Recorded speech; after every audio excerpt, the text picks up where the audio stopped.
A quick video on fitting drop links or stabiliser links. Here's the top nut that's been done.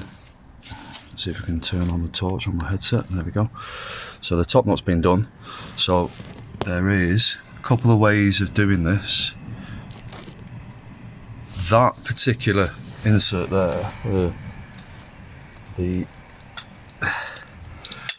just when you put this nut on, when it's new, it's really easy to put it on because the central bolt doesn't spin.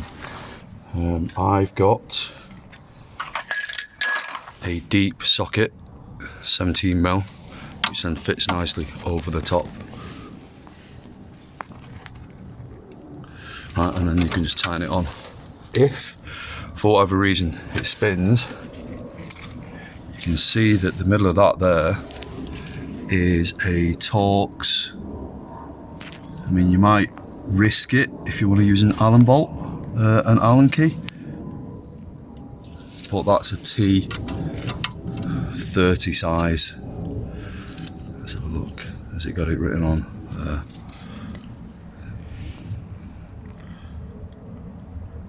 T30. Right.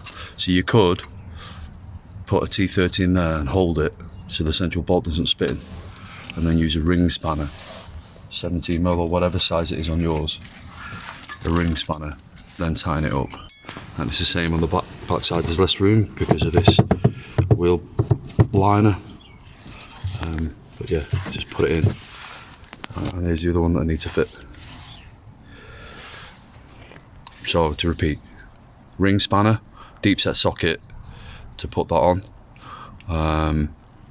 You might need something to hold the middle bit, the middle bolt. Do not, when you're fitting it, do not use mole grips, right? Because this boot's brand new, you don't want to use mole grips, because you don't want to ruin the boot. Whereas the old one, not bothered because it's going in the bin. So do not use mole grips, 17mm spanner or a deep socket that will go over that central bolt. You might need something to fit in the middle to stop the bolt spinning. On mine it's a T30, and then just do it up tight, and then a little bit more, but don't want to do it too much tight because you over tighten it, because you don't want to cross thread the nut on the threads of the central bolt. That's it. Thanks.